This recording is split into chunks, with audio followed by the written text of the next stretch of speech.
So we're going to start with a respiratory reacher. That's what I'm going to call this beginning in the Great Bridge. So perhaps you have a wall space at the base. If not, it's going to be fine. But I do want you to look at the back of your mat space and have a blanket so it's a very low height, right? It could be folded once, it could be folded nonce. Okay, but you want to have your bolster lengthwise center of your mat so that you can sit at the very end of your bolster. You probably can't sit at the end enough on this one. So even though you can't change the tush, right, your rear position, you want to feel that when you, and have a sandbag nearby if you have a bag of weight. The blocks and the ball and the belt could be just anywhere on the side. But down at the base, you got a rolled up blanket, and it's a little lower than the height of your bolster. If it's the height of your bolster, that's fine because you're going to push it down with your body weight. But I do want you to just kind of notice this bending position and a little bit of that stretch in the lower back when you're here, which is pretty nice. I can just sit, I got my knees poking up, and I got my feet touching onto the wall. I haven't tried this with my feet walking up the wall, but that could be interesting. So explore. So get to the very edge of that bolster, especially those of you that are taller than me, everybody. So you do want to have this whole length to support your spine. So whether you're pushing a wall or the floor, the blanket is going to appear like it'll be under your calves. It could be far down to the ankles. Explore that. And then when you push back and into that length, you're working on this, you're kind of starting to anticipate this length in the center body. So push, so the hip flexors, right, they're doing their job. So if your shoulders feel like, well, they're kind of they're off the bolster or not, they're off the floor a lot, that's okay. What I do want you to emphasize is if you reach your hands to the back of your neck, that the cervical vertebrae is not pushing into the floor. Let's just say that. We don't have to say what vertebrae. So if I slide the blanket in, it's a little bit of height. It's under the occiput. So if I feel the shelf at the back of my skull, that's about where the blanket is at its edge. That'll be really nice for your neck. And then if you have sand and you're interested in sanding, if you need to reset your clothing, that happens with this setup because it's a little bit concentrated in your front. You can either place the sand across the upper thighs, the thigh lids. You can have sand across the ribs. And if it's a lot for your back to just get into this, you can simply bend the knees during this whole beginning and let your arms flow open. And then in time, maybe the legs can extend down and your back freeze up. So as we start with the shape, kind of meditate on the experience, right? The shoulders are floating a little bit. The musculature, right, in the rotator cuff area, those bones can feel like they're kind of pressed flat. So if you feel like, I just don't feel like I'm not high enough on the bolster, you can always come back up, take your sand off, come up, and then slide down a little further to the wall or the base of your bolster and try again. Not to say you need to, but it's always good to feel this front vine of the spine, just feeling that nice comforting reach with the arms open out to the shape of either a little lower from the heart, a little higher from the heart, and letting your eyes rest in. And feeling the possible vulnerability of the front body releasing. And just begin that coping process with breathing, just noticing that's your main mechanism for coping is to breathe. So guiding the inhalation, maybe through the nose, I hope, but breathe anyhow. And feel how the ribs, intercostal, muscles between have a nice amount of elasticity. And the front parts of the intercostals feel the most lift. You can also stretch the breath, feeling it laterally move in the ribs, feeling the abdominals. And reset the sand if it feels like you want to just try the sand lower, higher, or without. Let's just gather attention on the even rhythm of your breath.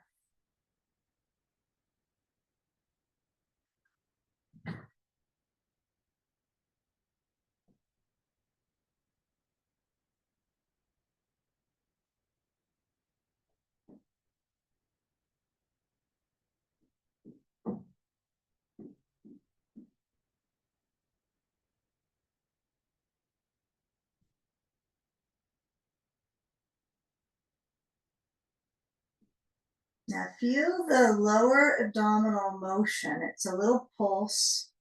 It could either be still and stagnant, right? Or you could utilize this shape, because I like to think of that we're using props to hold the body, not just bones, but the kind of vital body, the organs, what creates us to exist and feel some sort of life force, or the positives and the challenges too. But just feeling kind of in that lower gut area, the movement of the belly, the lift and fall, the fall of breath, drawing up towards the heart. And then let's get a little bit more interested in how it goes back towards the heart. And we're going to begin to shift this pose. If you've got sand, just slide it away.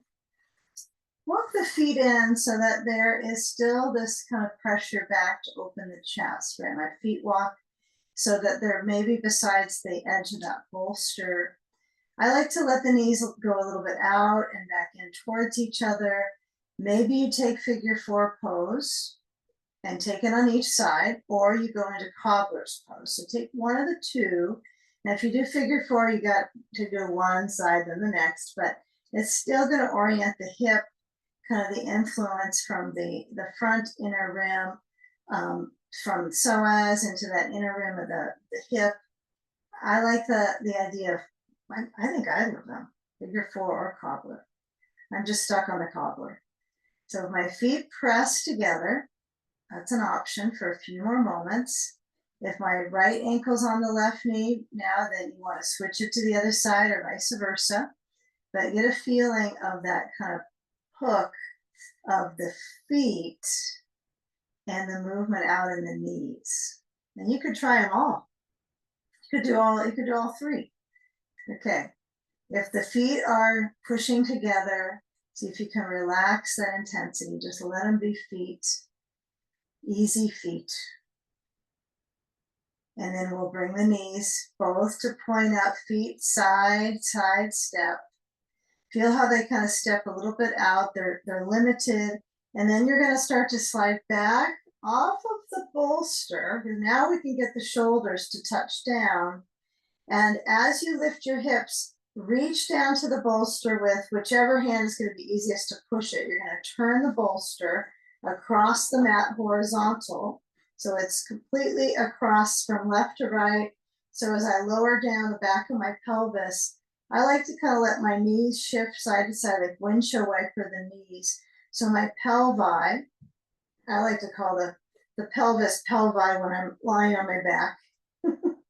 So really orient, so you notice if you reach down to your to the roundness of the rear, that's kind of at the very edge of the bolster, right? You're not in the center. Well, you are centered, but you want to feel that when you lift up, and be sure you got a blanket under your head for this. So I'm going to take a quarter fold. I like it a little higher, but I think some people probably like less blanket. You know, it's going to change the circulation a little bit if your blanket is a little bit higher, but it is that reversing the flow back to the heart. So the feet lift up off the ground, and then take a ball. If you don't have a ball, you can use a block. I think the difference with the ball, though, is that you can kind of swish it, okay? So have the ball center the knees, and I want you to move the knee one at a time towards your chest, but keep the ball. So it's pretty limited how far you can go in. It's slight, it's swishing, it's kind of activating that pelvic floor. And if the lower back is a little sensitive, give it a moment, let the legs kick up now. So extend the feet up, up, and away. And then you can decide, is this a good placement on my bolster? Should I scoot a little further down or move the bolster up? Okay, you can do either one. Usually you have to put your feet on the floor to get the bolster to maneuver it, but take the arms open to T, and then as your knees bend, so you're at that right angle, you're gonna let the thighs move side to side, and think of it as thigh move, right? If you give your body some instruction, thigh move side to side. Okay, as the hips start to get a little bit of lift off to each side, they lift, one of them at least, and then one of them has a little bit of bone kind of loading. So as we load into the bones, be sure you're feeling like this is the accurate position of my bolster. So I can't say that you need your bolster exactly my way, because you might like it higher, a little bit lower. But before we get into these leg experiences, make sure it's good. Okay, I think we got that. Notice. So as the hip gets that movement, go to just to one side. If your blocks are kind of in the way, just scoot them. I don't want you to try to use the block to hold your knees necessarily, but just feel that kind of flip of the knees to one side and that allowance to open up into your back of your pelvis. Maybe not all the back, but the arm is stretching open. The abdominals move with the breath versus tighten, because the diaphragm gets that resistance when you let your belly just relax with breath. Otherwise, it's like not going to get a good exercise. So just let the belly gently move with the breath. And just kind of feel how you maneuver organs, core movement. When you come back to the middle, maybe you kind of hold it still just to focus on the bones coming back to center. And then as you flow the knees to the other side, you're going to keep that movement of the breath. If you need a block to hold the knee, because it just feels better, if you need to kick your feet out. So if I move my feet away, because it maybe for some of us is better on the knee, you probably have to have a block over here, because that's quite a bit of coordination of your muscles, maybe to activate you as well. But as your knees go to the opposite side, feeling the movement of the belly with the ribs open towards the sky. Okay, and as that right side of the torso might feel like the tiniest bit of pulse, you want to find that lower belly kind of leaning to whatever direction you're going, expanding and relaxing. A few more breaths. Arms can be wherever it's comfortable, whether it's straight behind you, straight out to the side of you. We're not in a part of the session you have to have your arms low yet. And now as you bring the knees back in center, legs straight up. Okay, coordinate the shoulders, rolling down and in. Have the arms a little lower than the heart. And take a gentle squeeze into the ball. If you've got a block, that's the same instruction. But let the feet just be easy feet, so you're not trying to force any flex. So we can prep the legs for the experience ahead. Just prep them to be inverted, right? Reversing that gravitational pull on the legs, the muscles, the extremities.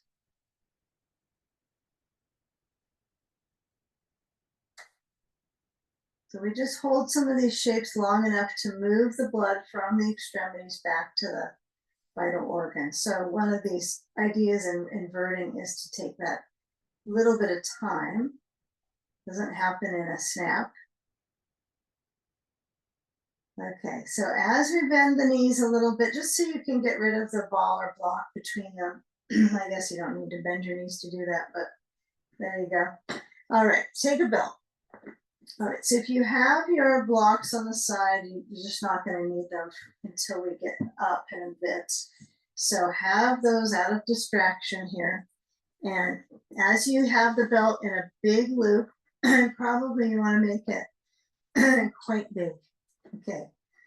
So let's first begin with legs outward. So kind of notice before you get the belt on, maybe just kind of feel, what is this like if I move my legs out? Do I have the capacity to hold them, or do I need something to hold the legs? Now, if I have them out and the circulation in the inner thigh is kind of resisting, just kind of notice when you use your belt at your feet and you push it. Now, if it's hard to get your belt on your feet like this, it might be easier when you don't have a bolster under your pelvis. So there's other things. Some of us have, some challenges with knees, psoas. I mean, it just all the time there could be something. So monitor what works for you, modify. So I got my belt buckled up. You don't have to switch your legs around, but you want to have a wide stance.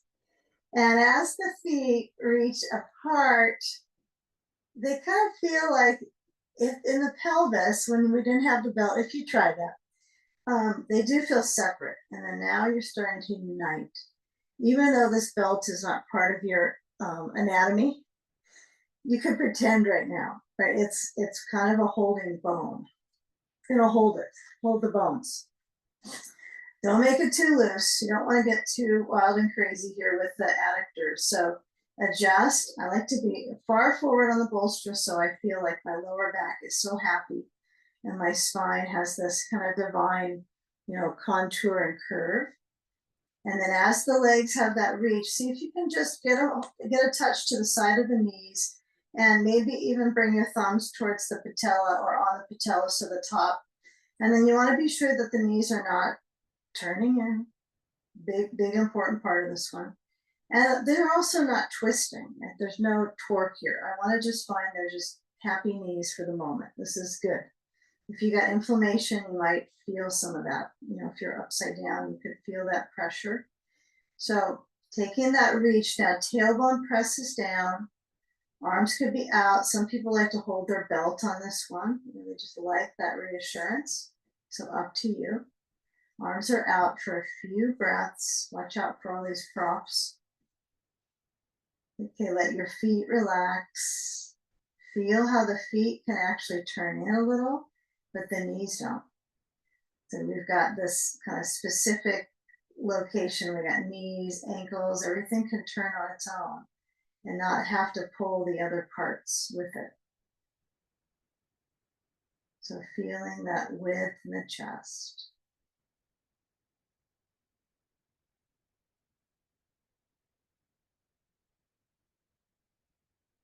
Bend the knees. Okay, you can do this with your eyes open or closed. And reach up to the belt, and I want you to pull so that as the feet slide together, you want to reach one side of the belt, right? So you can actually get your feet to slide in. And we'll start to take our position of brain float, perhaps. Now, not everyone chooses this exact shape with the belt. Some of you might want your belt overhead, stretching back, not behind. So I'll show both versions. So we got the belt in a big loop for this one. Now, first things first here, you get your sand. You place it on the top of the left thigh and you just keep it so it kind of loads the bones. That's my topic this week is bone loading. Okay, so the sand could be turned a little bit. You could have more of it onto the hip, frontal hip feeling. Some of us like that quad stretch so much, but even if it's at the top, at the thigh lid, it will affect that. Okay, everyone needs some sort of loading on the bones. Okay, now as we take the belt, I can take it so I move it to the back of my head. This belt is actually too small of a loop, believe it or not. Okay, how far back should it be, right? It's going to depend on your comfort with your neck. So I prefer to have my head lying more towards the blanket.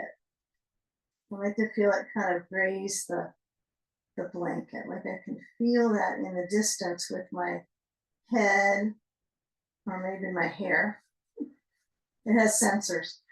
And the hamstring, right? How far do you really want to stretch that? Most of us probably have pretty mobile hamstrings if we've been practicing a while, so that area seems to get the most over the years.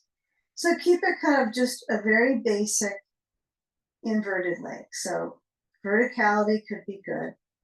You might decide that you want it a little further back because it's enjoyable to get that stretch, but all up to you. Now, this is the first setup, brain float. This might be the one you stay in for the next minute or so.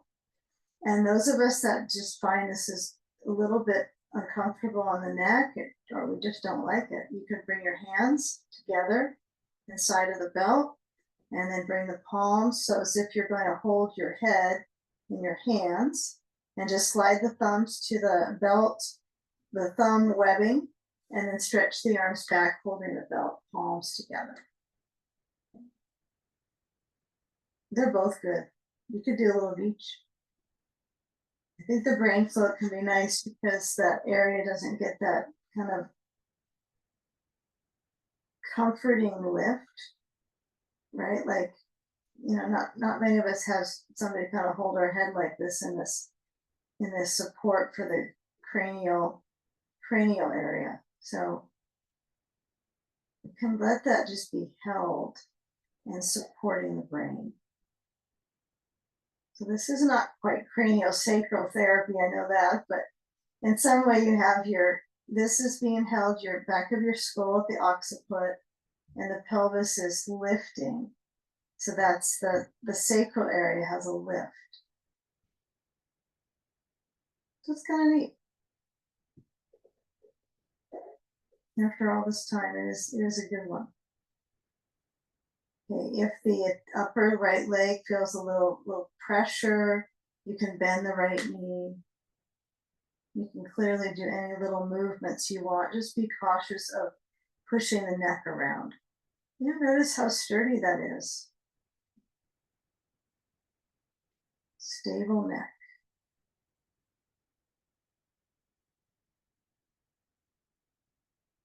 Yeah, feel the belly lift and lower.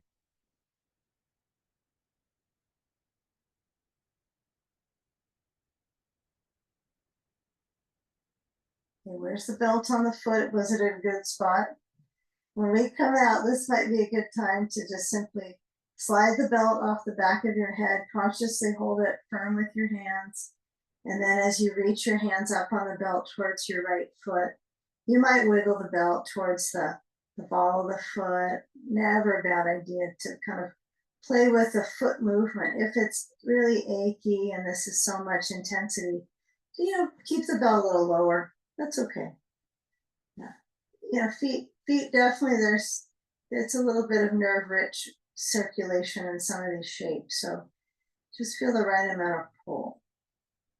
I can tell when my foot is, when it goes upside down, some of that, the way that I mold it into my shoe, it kind of takes on that shape again. So when I have the belt, you can kind of push maybe the side of it out and down. So in some way, you're almost trying to flatten it more. Okay, then it kind of gets that curl and tightness. All right, enough of that. So let's go ahead and do a switcheroo. Place the sand on the floor, your belly, you choose. Yep. And then let the left foot come up. And the right leg lower down. And switch, unless you're on the other side. Okay, sand goes onto the frontal right hip or down a little bit on the thigh. I think the blanket under your ankle is a good thing for this, for the knee. Some people may have already just get rid of it. So it's up to you. I'm always a little concerned about if my heel is on the floor, if it's hyperextension, it starts to kind of just feed into the ligament. So caution. And if you don't feel anything, maybe that's good. So pull, maybe this is a good time to kind of flatten the foot a little. Pull, pull, pull. And then your belt goes to wherever you want, okay? Anywhere but your neck, right? No belt on neck here. So if I go to a little bit above my occipital bone, I kind of like that. I think that feels pretty good. If I go right to the shelf, sometimes it goes too far down and then it's not okay. So I want to feel it on the thicker part here of my head. And then as I let the brain lean back, I can emphasize that support training the length in my neck here, letting my head, definitely the weight of it lean back. And then as you breathe, I notice that movement flicker through the abdominals. And certainly not trying to pull belly in, right? Feel just the pulse and relaxed movement of the abdominal muscles.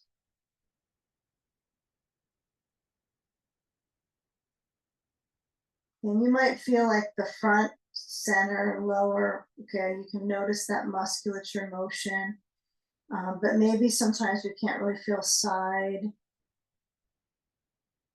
transverse. Some of these other parts of the abdominals we might not feel moving, but we're putting pressure on them because of our position. And we're going to even do a greater impression on them when we do our side core work. So we'll get there. Patience. Okay, caution on the hyperextension. It could just happen, right? Your knee might start pushing through. So work the threading of the muscles in the back of the leg, meaning you could take your belt off your head and pull and just find that resistance when the muscular patterns are upside down versus, what you walk into with your feet below you during the day. I mean, the leg doesn't have any consciousness of that it's upside down or what have you, your mind does. But it is a circulation shift when you go upside down. So take advantage of that, perhaps. Maybe take your belt off the back of your head and kind of feel, maybe you let the leg go a little side to side. We are going to kind of shift it in a large way in a moment, but holding the belt when you're ready, or just stay in brain float for a long time, up to you. But feeling when you pull firm, that circulation dynamic in the leg. So I'm feeling it in my foot, my calf. So I do want to kind of stir it up. So I might bend the knee and try to move the leg a little further back. You might make circular patterns. You might notice, oh, my back. Or, oh, my back. Okay. Slide the sand off, cross the left leg towards the right. Or if you have the right leg up, to cross it to the left. But if you've got left leg, cross it to the right. Let the left buttock lift up. Not that high, but just let it lean into the sensation of reaching. If it kind of sparks up some strange sensations that you didn't think that were possible near your sitting bone, right? It kind of pulls across, and this is a nerve-rich area where you'll feel sensation. So try to work with the sliding nature of the leg gliding over to the right, and then bend the left knee. And maybe get a hold of the back of the thigh, just kind of pull it in towards the chest. Doesn't need to be foot straight up. Just get a hug of the leg. And then we'll take the opposite leg into the belt. Both, now we'll go to the right side, the right leg, sorry, to the left side. Cross it over. Last one. Okay. So the significance of this side is when we come to the next kind of sequencing is that we're going to be trying to continue this reach of the side band of the thigh gradually into the side of the knee. So again, you might have to modify some of these that I demonstrate, that's fine. But of course, feeling the breath, maybe your hand on the ribs, maybe arm stretching open helps your breath the best, because it pulls and stretches the breathing muscles. That, daily posture, they sink a bit, just walking on our feet. So consider this time when you're doing a lot of circulation support, moving what you need. Okay, now right side band, the leg from at least the hip down to the foot has this side stretch. Kind of rare to get this during your daily habit, this leg part to stretch like this. I don't know, think of a way when I'm walking or stretching on a trail. It's not, I don't do this. I would fall over if I tried to do this from standing likely. Okay, so when you bend the knee and slide the belt off your foot, have a little leg tantrum, you maybe, or have a bridge pose, up to you. I don't know what sounds better, bridge or tantrum. Tantrum on a bridge. Tantrum and bridge pose. Okay, so I want you to roll off your bolster under your pelvis. So take some time, rock side to side, get some momentum. I think going left would be the advantage you want, but as you go down from your ribs to your hip on the ground or your rear, just start to set up. So you're going to have your bolster across your back as you have, and get your other blanket, and let's unroll it and stack it up on so that you have a couple blankets. Now, if you're one that has like a really thick one, who knows what people have for their props, but you can use something that's maybe the height of my bolster, but a little lower it will be because I'll lie on it. Okay, sand over near your left knee and get a block or two. If you happen to have a stool or a chair, you can use that instead of the blocks. That's a really nice addition for this pose, I'm finding. But blocks are great. You know, this is not as high as a chair, but it's going to do. So as you lean down, have a ball of sand, those things are nearby, and you're going to be on your side. So you want to feel the circulation. So when I'm leaning, right, my left side of my thighs, I'm right next to the bolster, and this side is reaching over and arcing. So you want to feel that the pelvis has an arc, but also if I put the ball under the right knee, which is probably half of us do that, it's not an everybody thing, but if you use the ball, let that kind of lead you to feel, remember moments ago we had the leg on the side stretching, right? Lead that into kind of lengthening here through this side and the inside now. Okay. All right, sand maybe on the hip, load the hip, on the ribs, option. You're going to get some benefit either way because, right, hip, bone loading, ribs, respiratory reaching shape. Okay, so your choice. Hand over the blocks or block. And then as the weight of your head, sometimes you get lucky and you're leaning on just the right part of your head. It seems like it's not always the perfect match. So you get to feel, okay, where does my head want to be? Turning to the blanket or just rolling towards the back? Maybe your arm is not overhead, maybe it's on your side, or it's open towards the sky. And you're rolling on the back of your head. That's a choice too. So we're in a side sage pose. Simply maintain breathing slow. Right, come back to that part of your pose maintenance project, right? The breathing experience.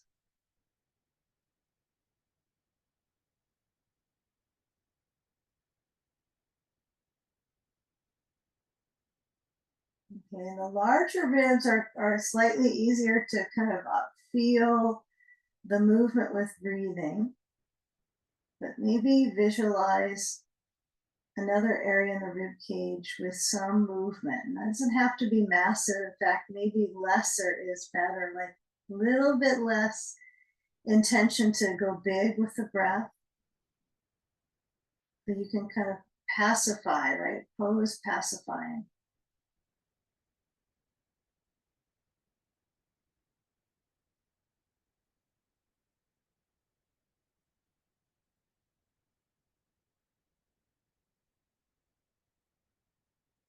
And then fine tune how the left hip is settled. Let the knee on that left leg stay in a little bit of bend. If you want to stretch the leg out to more of a scissor kick, that can work too.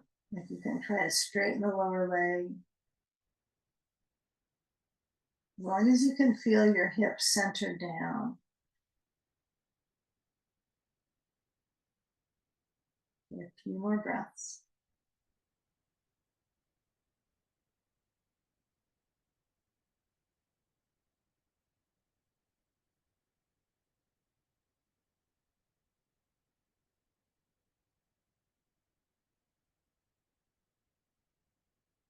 And now releasing the shape.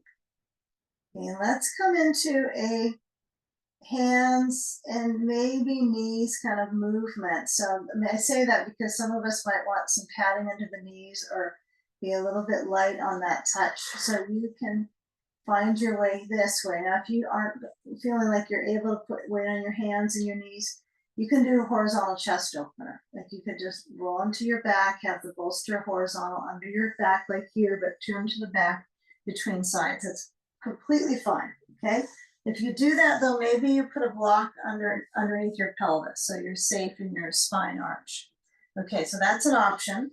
But here's kind of where I'm going with this is that we bring the hands, now when the hands are on the floor, I'm going to turn them out. Okay. Just because the life of my wrist. So I'm going to turn my hands out. And as I have the knees, you know, they're kind of turning up too. They kind of follow that, don't they? So if you need a blanket, just put it under the knees. If you're like, well, I want to do this, but it's just too much on my knees, you could come up to forward bend. Let me show you that. So spine moving, chin to chest for cat cow. That's some of us doing this. Some of us are probably in the chest opener. Okay, now if this doesn't work because of the pressure in the knees, then another option would be you have to walk the hands onto the bolster, come up with the knees off the ground, and place the hands just above the knees, not pushing any knee, but you're right at the base of the quad, and you're arching and flexing the spine. Same thing. You're just not on the knees, right? So this could work really nice. I kind of like this movement of the arc of the movement of the pelvis, the tail. It's kind of cool. So you can always come up and try it for a few seconds and decide to just try other things. Okay, now come back on down so you can bring the hands to still that turnout and then lift the knees up and feeling that pressure. Now, if your feet want to go wider, that could be really good. You could even walk your feet closer to your bolster and have like a wide stance forward fold. Okay, that's not quite a down dog, but it gives you the same delivery of blood flow back to the brain. So that's the key, is the inversion. So you get to choose, right? And it's sensitive for some of us, maybe in the muscles, the wrists, the upper body pressure, the blood pressure shifts, it lowers. So taking a few moments. I love having the arms feel like they push into the bolster. I just love the restorative frequency on that one. Okay, now come back on down. Stretch out the hip flexors for a moment. Just lean into the bolster horizontal, just under your hips. No weight pressing it purposely down into your kneecaps. Just lift up your chest as high as it will go. Maybe your spine is warming up. Okay, now as you come back, you're going to lean into your other hip, right hip. Okay, name the hip. And we'll come into side stage. So I'm going to stretch the leg a little bit out from each other. So the left leg's going to reach back. Again, you can modify any of these with the legs straighter. So let's say my knee doesn't feel okay with this. The ball should be helpful, but you might need your leg further back or into the other leg. And then as you lie down to your side, you can take your sand and add it to your left hip. And the blanket is, I think, important to have. If you've ever tried this and the blanket just isn't there for you, it's a little difficult on your collarbone, your neck. So it's amazing how these little things amount to something, a blanket, a block. So move the right arm between the blanket stack and the bolster. So even if I lean down, I don't know what type bolster everybody has, but if you've got one of the really wide bolsters, this can be a little tough. If you've got one that's kind of dense and firm like this is nice because my rib kind of rotates over the bolster. I think bolsters matter, but you know, you have to kind of work your way onto that. So if you have a bolster that's really flat, you might add things for side stage like a blanket on it. So as the left arm stretches overhead to the block or blocks or the chair, couch, I don't know what your hand's going to reach to. You're going to feel where the ribs Right, this is supposedly a pose for the ribs, but we can get lost in lots of things. So feeling that spread of circulation in the center span of the body, expanding and relaxing. Let the weight of your head relax on the blankets.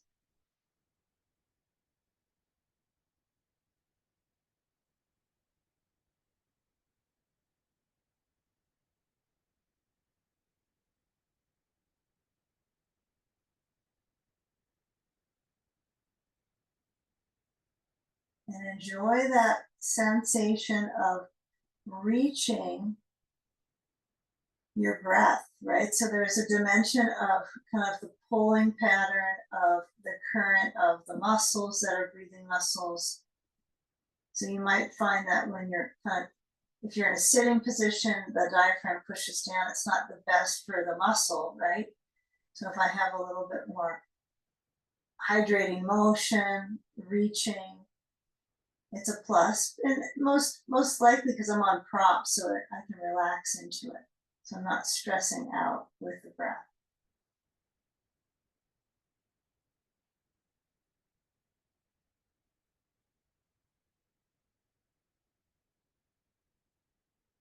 Okay, now let's work our way towards this posterior core land here. So as you maybe open up the left arm, maybe you reach open the chest. When you come around to the right hip, we're gonna just straighten out this bolster here. So turn to your right, like the bolster's gotta get straightened out here. Turn so that your knees are gonna relax back from the bolster. Just pivot the bolster. You might want a blanket under the knees. You might decide that the blanket pushes your hip up, which could be good, right, for the sensation in the thigh. You can try both. You can try without the blanket, or you could try with it and then remove it. But when you launch forward over the bolster, first kind of notice when you're lying as much of your weight to stretch. So again, you don't want to be too close to the wall because you want your feet to comfortably touch it, maybe, but not feel like you're lessening the length by the feet crammed into the wall. So when you're reaching, this is like seal pose, you're gonna keep that length going. So just play with the idea of tummy time here. So you can take your blanket and push away your blocks. Take your blanket forward so you have something that you might be slip sliding away on. Barely your feet might touch the wall, but reaching. I know you're going to be a good tummy timer now, huh? With all the infants, you can do this. So the feet push back, and for me, it's my big toe that's touching to the wall, but that's it. Yeah, that's kind of it. My other foot, one foot might touch a little closer, even if you were to look and they were perfectly in alignment. You likely get a little more length on one side, perhaps. So lower down your elbows to push to the ground, the forearms press, and the palms relax, and relax the buttocks, because they were probably working just to reach the bones. Okay, and just get a feel of the arch of the spine. Okay, the legs have to have some pretty good separation here, even if you stop touching the wall now. So it's not quite frog pose, which would be my knees bend and pull up to the side of the bolster, but it is a little bit of separation so that my back thigh, right, glute, thigh, mostly glute, is able to relax. So if I have my legs too close in, they kind of naturally grip. So I want you to soften into the lower back. Okay, and if you can bring your hands to stack and bring your forehead onto them, if that's kind of an odd orientation for your chest and it feels too much pressure on your chest, just bring your blanket under your forehead so it's a little bit higher up, right? I'm a little higher with my blanket, so it's a little less pressure on my chest. That's why. But you choose. So take a few moments here, maybe about 30 seconds, to relax the glutes.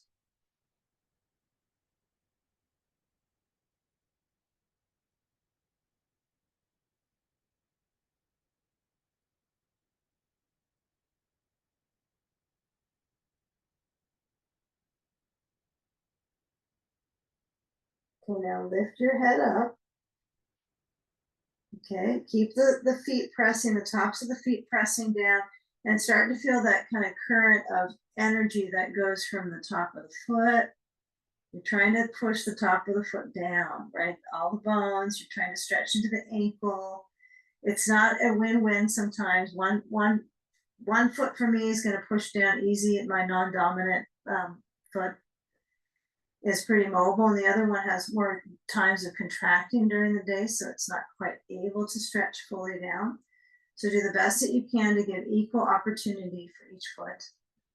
And then I want you to continue to lift up and then start to feel that activation in the glutes. Bring your elbows by your sides, hands on the ground, elbows by the side into locust beginning, right? So this is more of a cobra pose, you could say. And then feel the knees lift up off the ground, but the tops of the feet are still down. Most of them, but maybe not all the top of the foot. And then lift up, elbows squeeze in and come up a little bit higher. This is your maximum reach to up dog. And then lifting the heart. Now imagine that the pelvis has all this arc in the pelvic basin and moving up to the heart. There's an arch. Good. Okay. Come back to the knees and let's take a block under each hand. Now I'm going to try a lunge pattern for us and offer this, but I realize not everybody is a big fan of the bolster under their thigh. Okay, I've heard it. I've heard people tell me after class. By the way, okay, so I want you to take a step forward. So I'm going to place the right foot forward and have my bolster in front of my left knee. And when I step forward with my right foot, my left thigh is on the bolster. So I'm going to stretch it forward so my quad gets this nice fluff. And the right foot turns out. Okay. You can do it without the bolster or have the bolster this way. You can turn it horizontal so it's not kind of pushing your whole quad. Some people prefer this with the right foot parallel.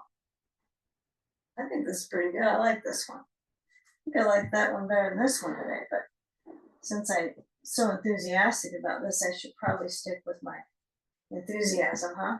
All right, so I've got my right foot turned out. What I want you to try for is to lower the left elbow to either the bolster, or I'm going to have it on my hand on the block. My right foot turns out, bring my right hand to the sacrum and try to get my ribs to turn. Now, if you decide, nah, I'm going to have the lunge. Let's see, some of you have the bolster lengthwise. I can't see what everybody's doing, but no worries. Okay. Yeah, have you tried the bolster horizontal? Some of you have kind of played with it. I don't know. What do you think? The bolster lengthwise has more support, huh? Horizontal, it's like you have to sink your hip bone down. Nobody's making a decision yet. Or you do something else entirely. Yes. Okay. Come back with your hands on the blocks and then shift. So I want you to take a forward fold. So if you've got your bolster in the way, this is what you're going to do. You're going to push it over to the side. And you're going to take your block on the side of your right foot, and your blocks are both to the sides, right? They're not inside the foot. I've never had a block inside my foot, but anyhow, toes under left foot, reach back through the thigh so you're in a mediocre height lunge. You're in almost a high lunge.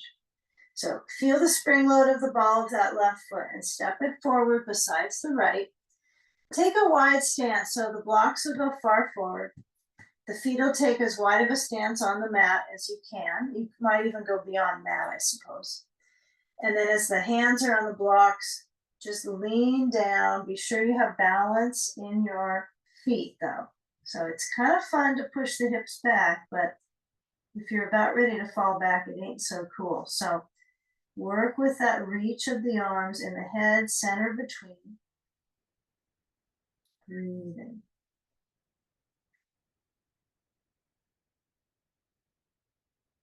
Walk the feet closer, and we'll take the opposite step back. So some of us, if we're working with the lunge without the knee down, that's fine. You might decide, okay, maybe you're finding, well, I skipped that last time. Maybe you find that you're going to use the wall and do lunge, high lunge. Okay, I'm going to offer that idea of the lunge with the knee down, though. So right knee down, you can have the bolster horizontal. So the emphasis is this quad and the stretch up into the psoas. So if you've got your bolster straight down underneath that right thigh, you can kind of mount the bolster with the right thigh, the base. Careful with your wrist though. Make sure you got blocks to help you, because the bolster, right, is going to push your wrist and flex it, and that's just not so cool for your joint. So the block is a better surface. Turn the left foot out if you're taking the lower lunge. See if you can do that. There's no rules. You can have it parallel.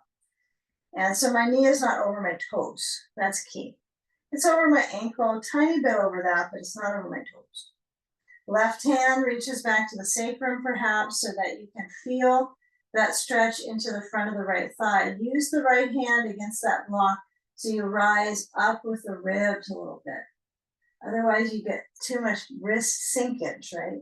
So keep that reach to the front of the right thigh. Breathing.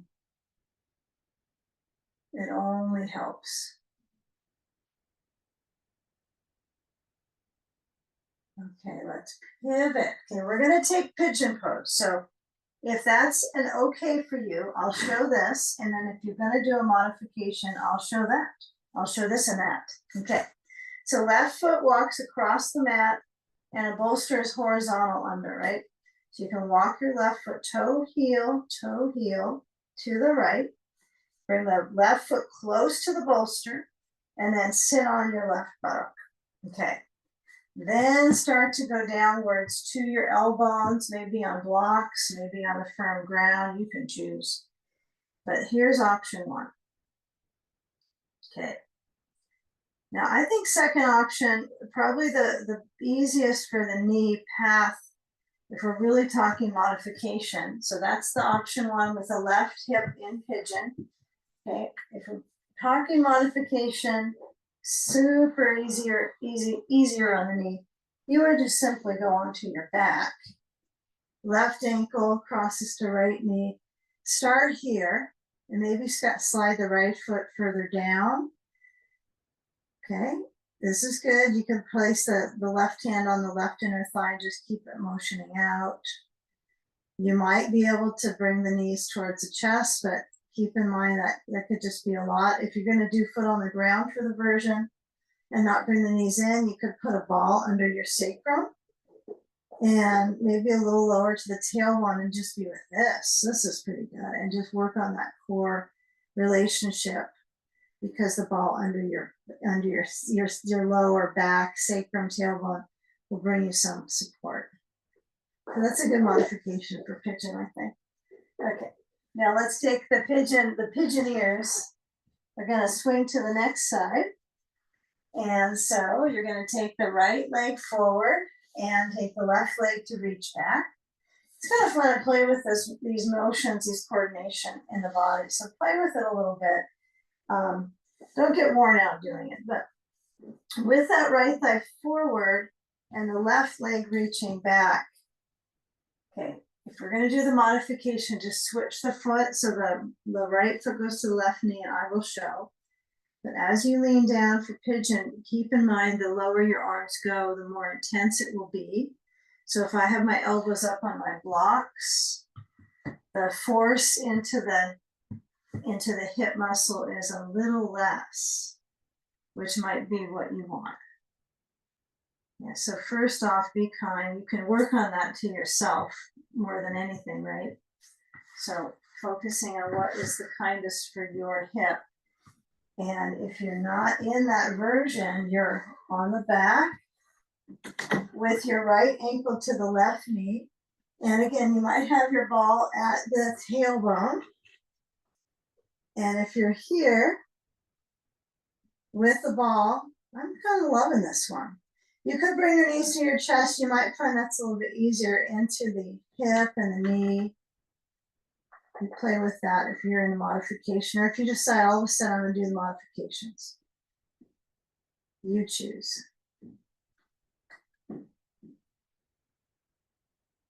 Okay. Those of you in a regular pigeon, you're here. We're all going to meet on the bolster anyway. Okay, we're all gonna meet, even if you're on your back without your bolster. Okay. We got an uncertain cat coming in and out, not knowing what he wants to do here. So if you hear a little bit of creaky door, it's Ace wandering. Okay, so when you lean down, do find a wall for where we're going. So I want you to come up if you're on your back from the reclining figure 4. And if you're in pigeon, you're going to let your weight kind of sweep down to the right hip and then come around to, you're sitting on your bolster. I don't think you need to worry about this blanket back here, but what you do need, careful pushing your bolster back, you need to be able to touch a wall. If you just don't have a wall around, you could use a chair seat. And that would work pretty good. So just have to recognize we don't all necessarily have a perfect wall spot. So have a sandbag or a bag of weight. I don't know, the belt, let's see if the belt's gonna work for this. So I can touch the wall. Okay, how close should I be able to touch it? You should be able to just touch it with your finger pads, not, doesn't need to be the heel of your hand, because otherwise you tend to use the heel of your hand and then and round the back, collapse. So fingers are probably better. Use your fingers to do the walking. All right, so left leg stretches out. I have been a fan of having a ball under my knee on this one because I want something, and I don't think the blanket's enough because it just doesn't come up into the back of the knee.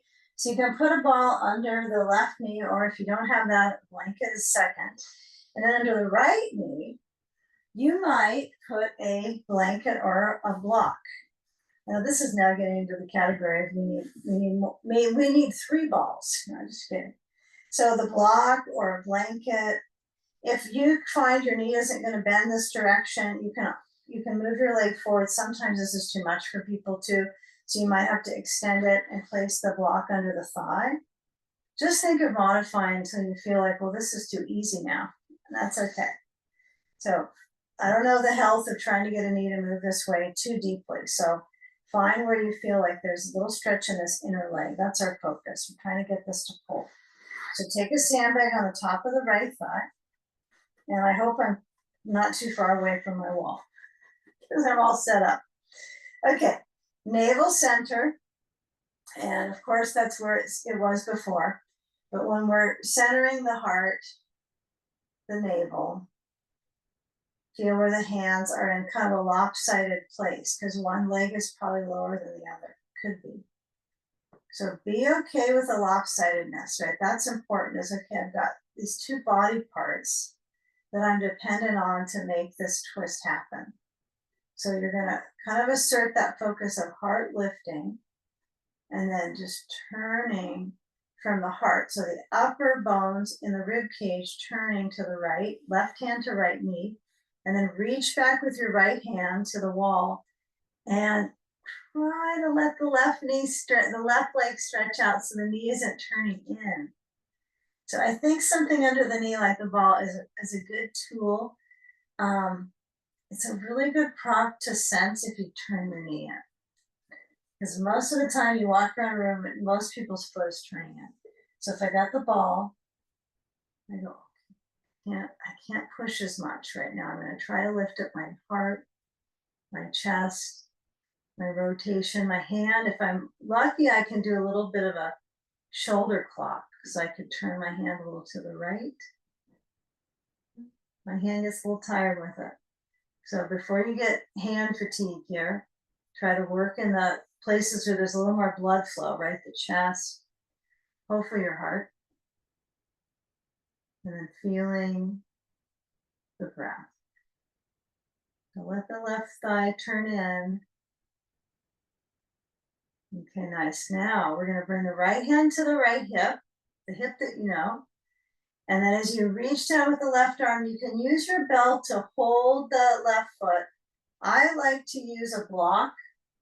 So I'll put a block besides my left leg below the side of the knee, somewhere in there, and have the block high enough that my left hand can either slide down towards the foot or I can put my elbow on it, but I think that's a lot of jamming. So I just slide down with the block, kind of rest the heel of my hand on it, and then I turn the ribs to the right, and I try to find that there's some spatial opportunities here. So instead of, again, jamming and dropping in my ribs, I'm just kind of focusing on that float.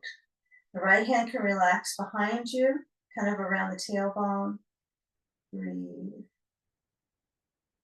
Yeah, let go of how it should look or the appearance of lifting with the arm. If you like to lift your arm because it just kind of seals the deal, go for it. But it might be okay to work deeper inside here.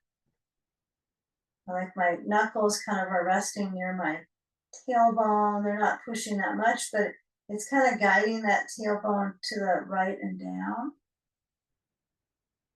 Breathe slow. Take a few more moments. Nice work. Excellent. Yeah, it looks like the block works for some of us. Yeah, the bell is kind of what we're used to doing in this type of shape, but I want us to feel like this span, opportunity to span out. So slide the block back in to the left hip, come back center. Okay, maybe you feel like there's some circulation that happened, I hope. And then we'll take the other side. So the sand can go to the left thigh, the right leg stretches out, the ball can go under the right knee. Okay, I know you could even massage around the knee with the ball. This kind of feels good. Do a little wrap. And then as the ball lands, or you land on the ball, yeah, you can find some interesting wisdom just with the texture of it, supporting maybe even a little lower than the back of your knee. A little bit of a stretch in the calf, maybe that works better. And then bend the left knee and feel how the knee bending kind of helps your sitting bones establish, kind of helping you lift up out of the root of the pelvis. So I'm going to get my block over here on the right. So I'm ready.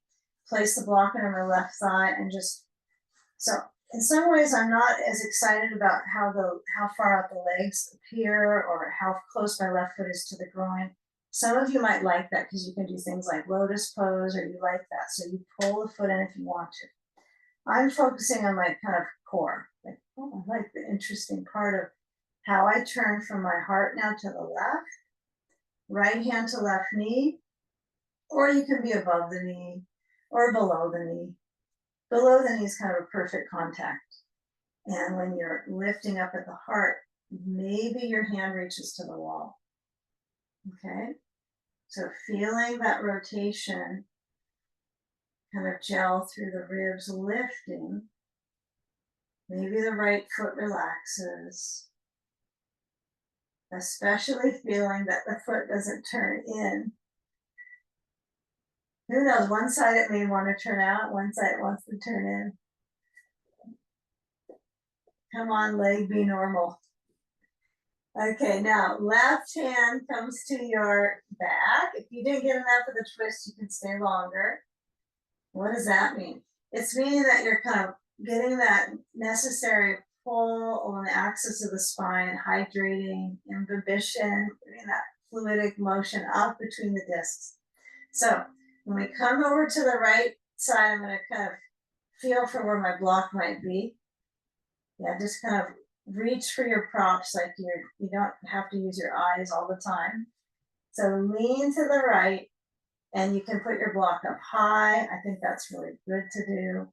And let the spine nicely kind of generate that sensation of reach between the vertebrae.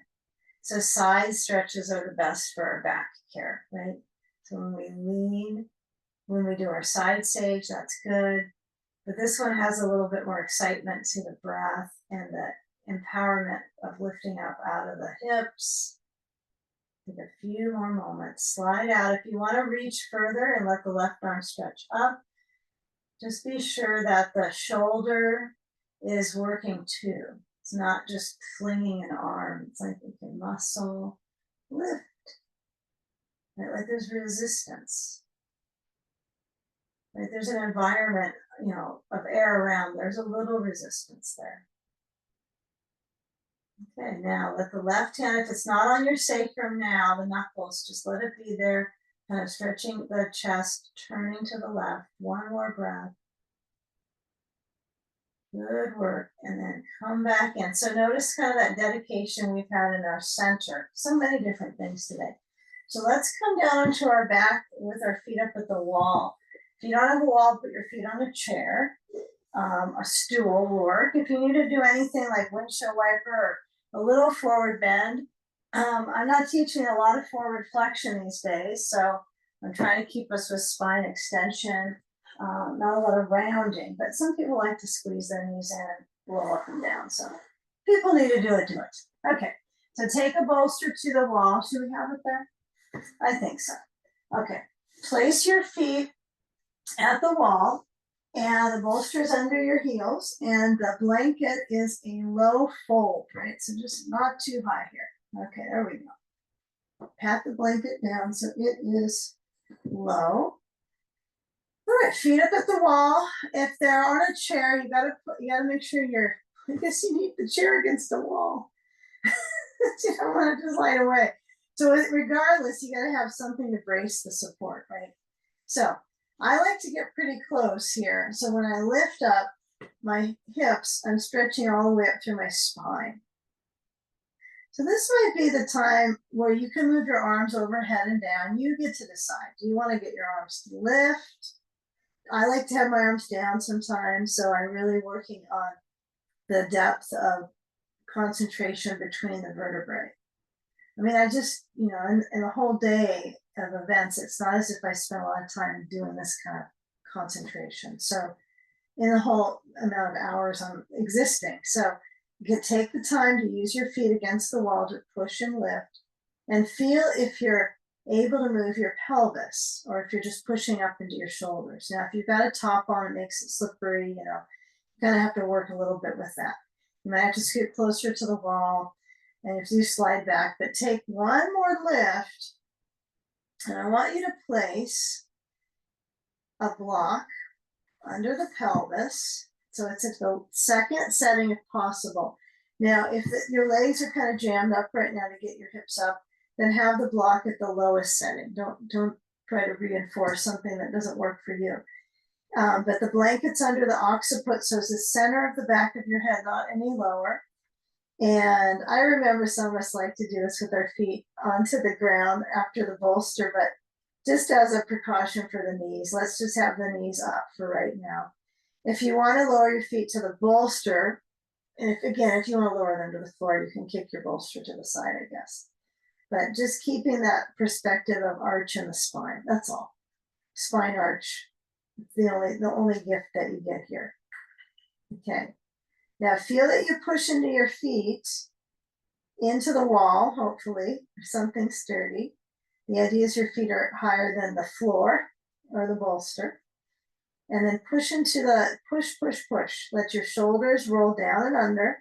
If the block doesn't feel secure anymore, you can move it a little higher, but be sure you're secure, right, to move it.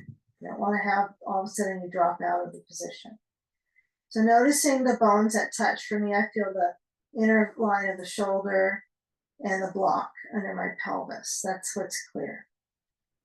Okay, now let the feet lower onto the bolster. And as you push down, you have your feet so they are wide enough so it's comfortable in the glutes. You're going to use two glutes, two sets of glutes, I guess. There's more than two glutes on. There's three on each side. So lift up the hips and then slide the block out. Block goes way bye-bye. No more block. Okay, lower the spine down. Even take the cruise where you go a little side to side. Kind of zigzag. Okay, one more, hips go up, and you're going to kind of zigzag a little bit. If you always zigzag to the right, just kind of go left, right, across the spine. All right, pelvis is down. Okay, now let's take our ball, and we're going to place it under the left, actually right buttock first. Right buttock first, the ball, under the right buttock, and then as you roll side to side. I guess the buttock's going to be under anyway. It's not like there's a front. So you're going to roll, use your hip movement actively. So cross over those fibers in the right buttock. You can kind of feel if you go closer to the side, it might feel like a good place to kind of jostle the tissues, kind of nudge into the ball, but continue that gliding effort across the muscle, across all the muscles in the glute. Maybe that feels good. And then to the other side. Some people might use tennis balls on this, but this is really a nice soft tool to move the fluid around the tissues, to pull fluid into the tissues is what's going on as far as the tissue turnover, the collagen. So we're trying to use the softer ball for that. And if you don't have one with the little teeth on it, that's okay. Well, the teeth do make a difference, I think. Okay, so we're going to do some basic hip crossovers, and then we'll do our legs up. So try not to miss out on the little hip crossover. If you got to go, right, you got to go. But make sure you got a little hip movement and reach. So let the weight center. If you like to keep rolling on the glutes, you're welcome to do that. If you want to pass on the hip crossover, just keep doing some circulation for the glutes. But as you lower down on the right back of the pelvis, you're going to just simply, you might have to scoot a little bit away from the wall if you're super close with your feet, and then push the bolster with your feet, maneuvering it carefully to the right side of your mat, and cross the left leg over to the right. Okay, so get a feel of that reach of the left leg over to the right side, and the ball could be at the sacrum, and the sand could maybe go to the left hip. Okay, but however, this right leg, I suppose some of us might need that leg almost extended, kind of reaching. So you might need to move your way away from the wall. Okay, just depends on the mood of the knee, the knee's mood. Okay, blanket gets a little more adjustment here with height under your head. Sand on the exterior, maybe. Okay, so you decide. Left arm stretches open. See if you can find that supportive angle with weight if you're using that onto the outer layer of your hip. That could include rotators right down the side of the leg, those external rotators. But of course, that's going to be kind of high up, right? It's not like all of a sudden I have a rotator down by my knee. That's not where it's going to be. But it does affect the movement, the grace of movement in our knee. So feeling the contour of the hip. Just take a few moments. Your head might roll left, your head might be centered, the shoulder might be down. I hope so.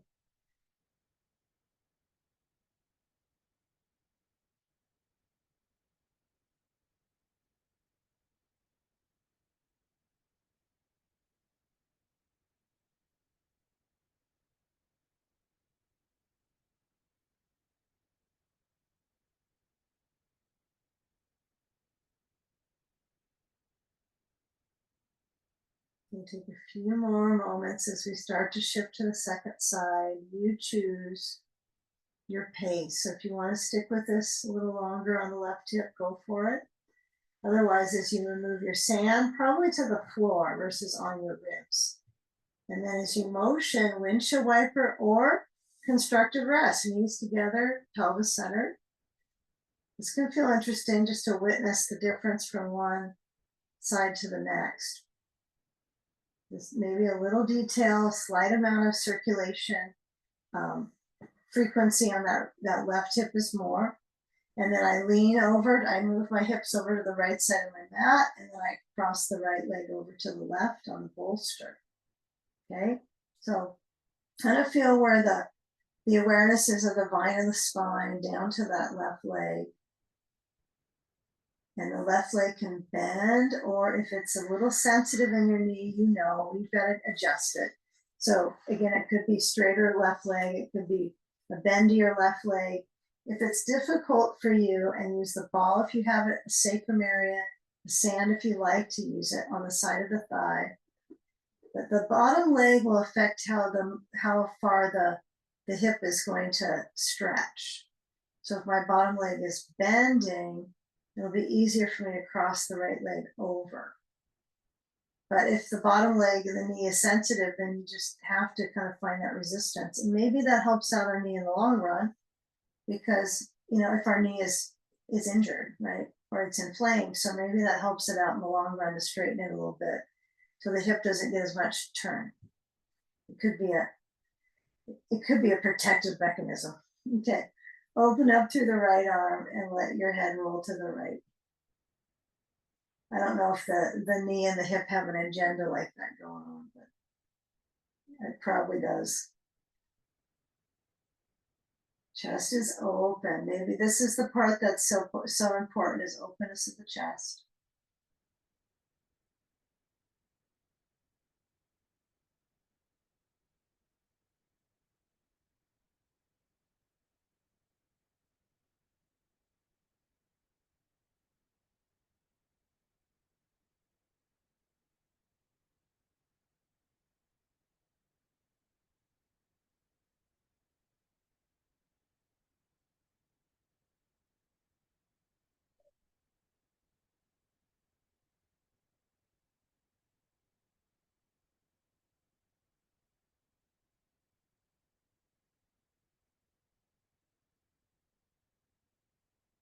Okay, now as you begin to shift here,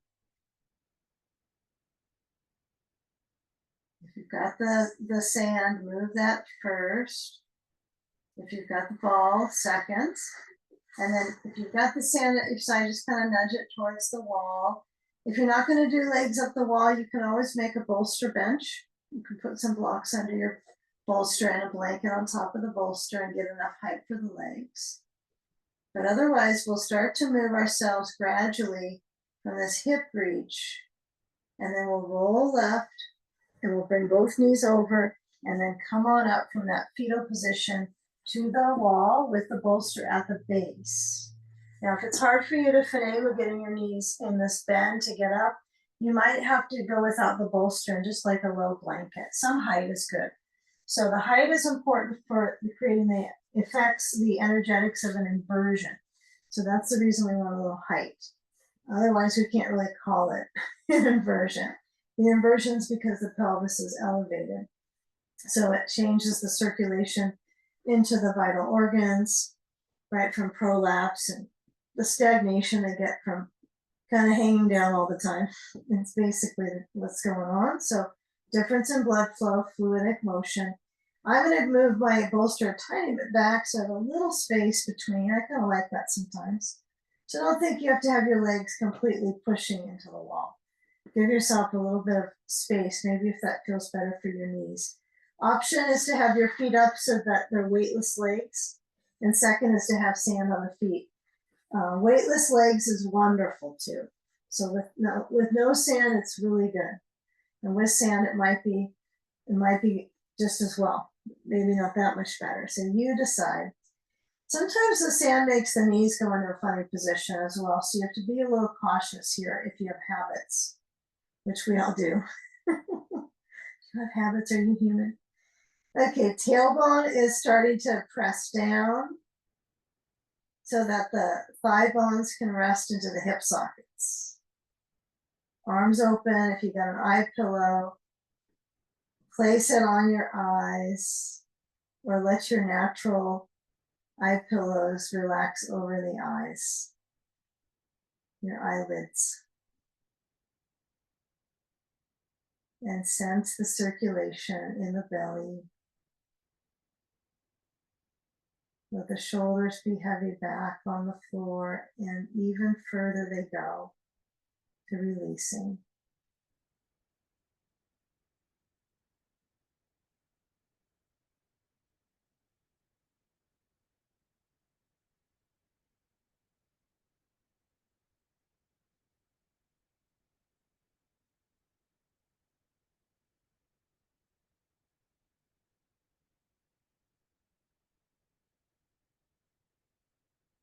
And just letting your head nod from side to side.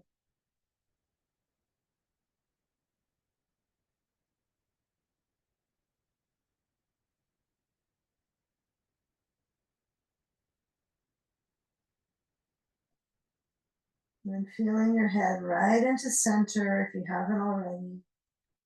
Notice that there's that kind of cranial sacral support once again. That kind of float for the brain on the blanket, the pelvis elevated.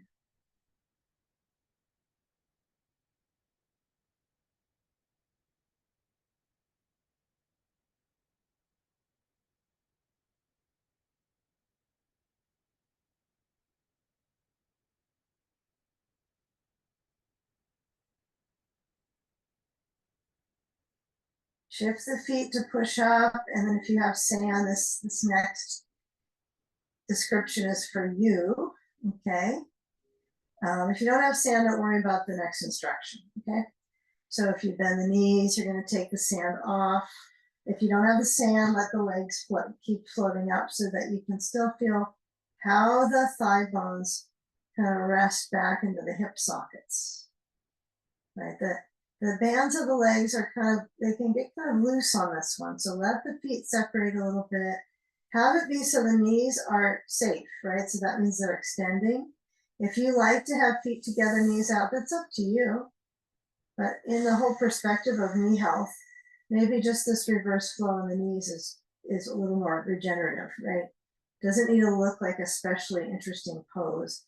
It's about moving the bones and the muscles, the tissues and shapes that are helping to regenerate, right? To restore. Okay, in my wildest of dreams, I could flip to the side and be straight up to sitting, but you've got to do a little bit of hinging. So if it's the knees that are challenged, you might hinge very little at the knees and mostly moving your hips. And if you feel you're pretty good with the knees moving to the side, if you want to do a rocking back and forth before you come up, motion with the torso as much as you can. So fetal position is going to include the torso moving to the side, and then hug the hands down to the ground, walk them in towards your chest, and then come around to sit on a bolster or a blanket. Okay, find how the legs span at the base. You can stretch it out and apart, and then lifting up through the shoulders. Kind of feel, what is that? Shoulders go up, but they don't scrunch, and the spine into the throat lifts. Think about this whole area in the throat reaching up out of the spine. Even though the spine is connected at the back, it kind of reaches out of the front of the spine to heart, and the hands motion to each other. And we really focus on bowing into that space behind the heart, right? So deep breath in together. And exhale. Bowing into the peace.